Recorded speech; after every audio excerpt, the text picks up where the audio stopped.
In 1957, Wayne Ritchie, a deputy United States Marshal in San Francisco, drank 4 bourbons at a federal Christmas party, climbed the stairs to his office, and felt the walls begin to slide.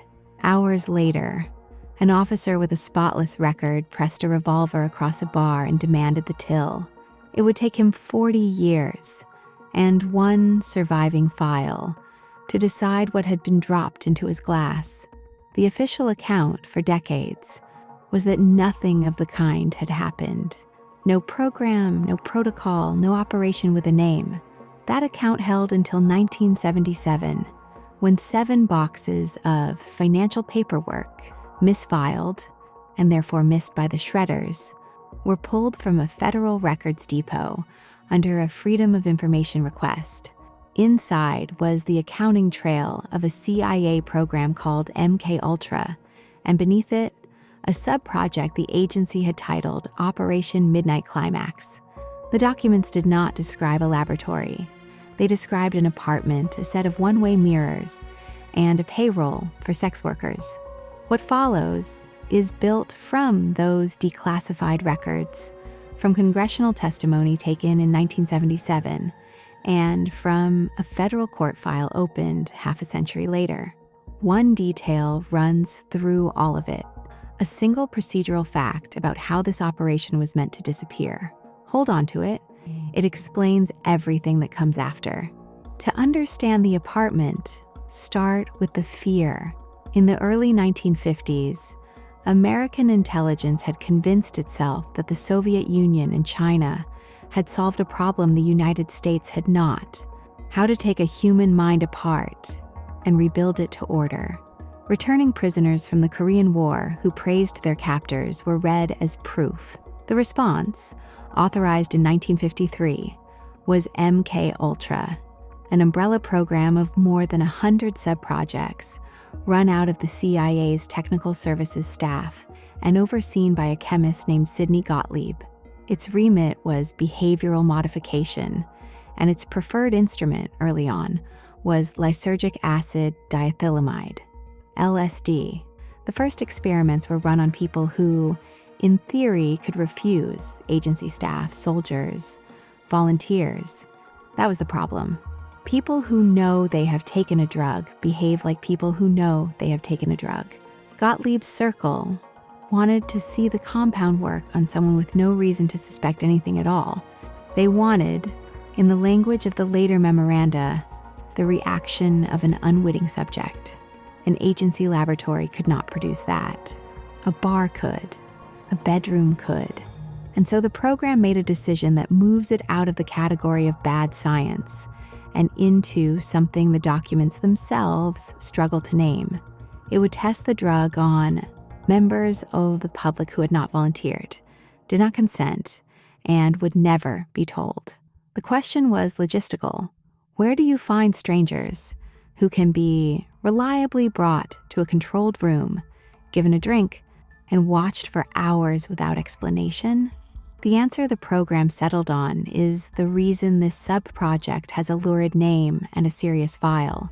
It would use the one transaction in American life that already brought a stranger into a private room and asked no questions. It would build a brothel, and it would need a man willing to run it. His name was George Hunter White, and he was, by every surviving account, the right man for a job that should have had no right man. A career agent at the Federal Bureau of Narcotics, heavyset and combative, White had spent decades working the underside of American cities. Gottlieb recruited him as a CIA consultant and let him operate under an alias, Morgan Hall. From the early 1950s, White ran a safe house in Greenwich Village. By the middle of the decade, the operations center had moved west to an apartment at 225 Chestnut Street, on the slope of San Francisco's Telegraph Hill. Today, among the most expensive addresses in the city, Gottlieb's technicians fitted it out: one-way mirrors, concealed microphones wired to recorders. The decor, by later accounts, leaned deliberately toward the seedy. It was a stage built to look like a place where nothing was being recorded. The method is fully documented in the program's own files. White and his deputy, a former military intelligence agent named Ira Feldman, paid sex workers, many of them with narcotics charges hanging over them, which gave White his leverage, to bring men back to the apartment. The men were given drinks. Some of the drinks contained LSD. From behind the mirror, White watched and listened, recording how strangers came apart under a chemical they had never heard of and could not have named.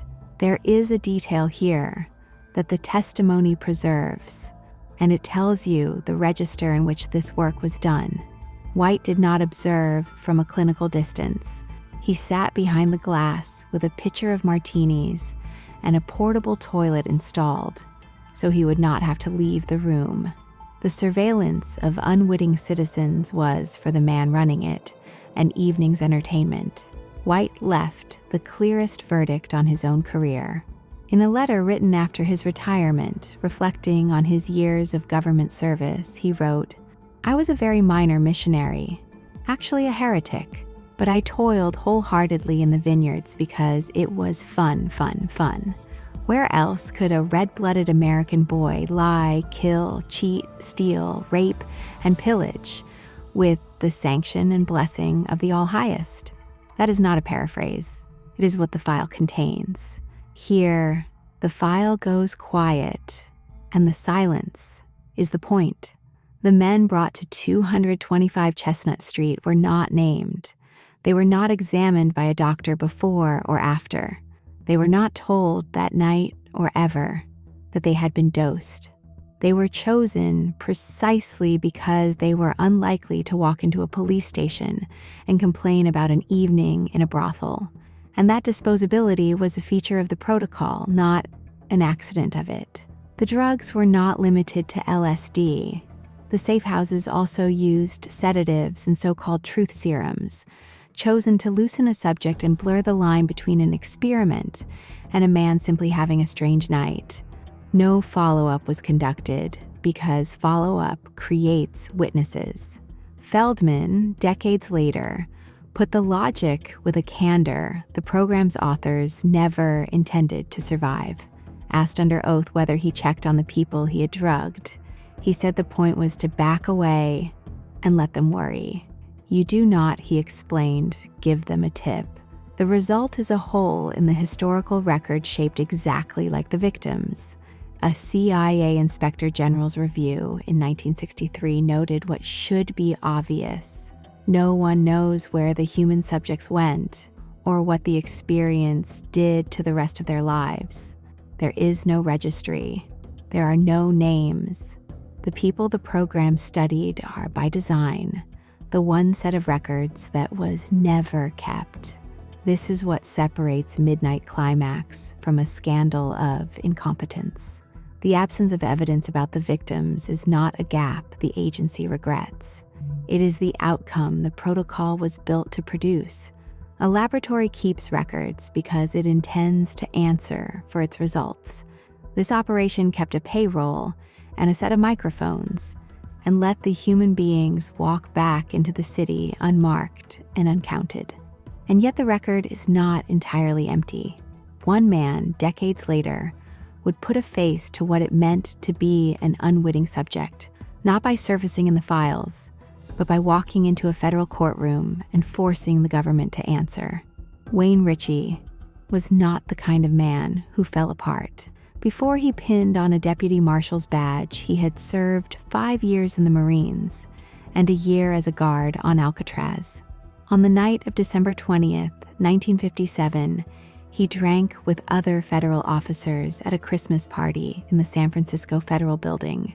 Within hours, the room was spinning, the lights were wrong, and he was gripped by the certainty that everyone he worked with had turned against him.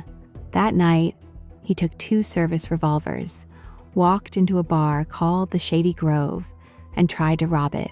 He was beaten, arrested, and pleaded guilty to attempted robbery. He resigned in disgrace. For 40 years, he had no explanation. Then, In 1999, he read a newspaper account of Operation Midnight Climax and recognized a name from his own past. George White had been a supervising narcotics officer in San Francisco in 1957, and Ritchie had known him. He began to build a case, and in time he sued the United States. Here, the distinction the record demands becomes unavoidable. Two things are documented, and one is not. It is documented that the CIA dosed unwitting people in San Francisco in this period. The government conceded as much in open court. It is documented that White's own diary placed agency activity in the federal building on the day of the party, and that Feldman, in sworn deposition, called Ritchie a nitwit who deserved to suffer. What is not documented, and what Ritchie could never prove, is that the drug went into his particular glass. In 2005, after a 4-day trial, a federal judge ruled that Ritchie had not shown, by the weight of the evidence, that he himself had been dosed. An appeals court upheld it. He lost. That outcome is not a vindication of the program. It is the program working exactly as designed. The absence of a record that would have proven Ritchie's case is the same absence the protocol manufactured for every other subject. A system that destroys its own evidence cannot then be disproven by the missing evidence. Stop on that. It is the entire architecture of plausible deniability stated as a verdict. By the early 1970s, the program was over, and the people who had run it were preparing to make sure it had never happened.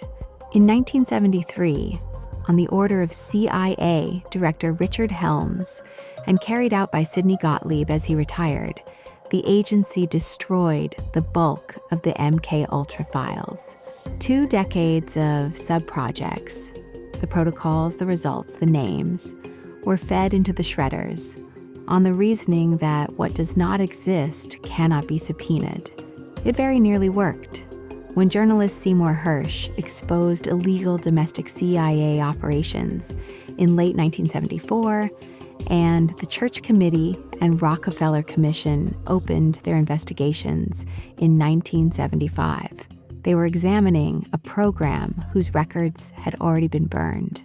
The cryptonym MKUltra surfaced publicly only because of one death the agency could not bury, that of Frank Olson, an Army scientist dosed with LSD by Gottlieb's group, who fell from a New York hotel window in 1953. The operation's full shape became visible by accident. In 1977, while answering a Freedom of Information request filed by the writer John Marks, a CIA employee searching a records depot found 7 boxes the 1973 purge had missed. They survived because they had been filed in the wrong place, not as research, but as accounting. From that financial paperwork, investigators reconstructed the existence of roughly 150 subprojects, Midnight Climax among them. The science had been destroyed. The invoices had not. The consequences were slight.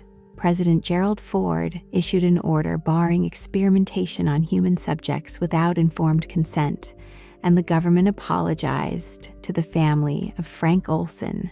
No one was prosecuted. Gottlieb retired to a farm in Virginia and raised goats.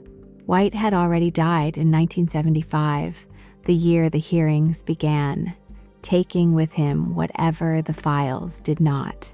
And so the question that opened this becomes answerable. The operation was never meant to be found. The reason it was found anyway is the one procedural fact the intro asked you to hold. The procedural fact is this: Operation Midnight Climax was designed to leave no trace, and it nearly didn't. What defeated that design was not a whistleblower, not a conscience, not an act of justice. It was a clerk's filing error. The records that exposed the drugging of American citizens survived because someone had misclassified them as expenses. Sit with what that means. The program was not hidden behind a vault. It was hidden behind ordinariness, a payroll, a lease, a stack of receipts indistinguishable from any other government office. The operation disappeared not into secrecy, but into paperwork, and it was paperwork, not principle, that gave it back. That is the pattern, and it does not belong only to the past. The machinery that made Midnight Climax possible was never a single evil room. It was compartmentalization, plausible deniability, and a budget line no auditor would question. Those instruments did not retire with Sidney Gottlieb. They are the ordinary furniture of every institution that prefers its difficult work unrecorded. The men who walked out of 225 Chestnut Street were never counted. The file that named the place survived by mistake, and the system that decided some citizens could be studied without their knowledge did not end. It learned to keep cleaner books. The truth did not come out. It was misfiled,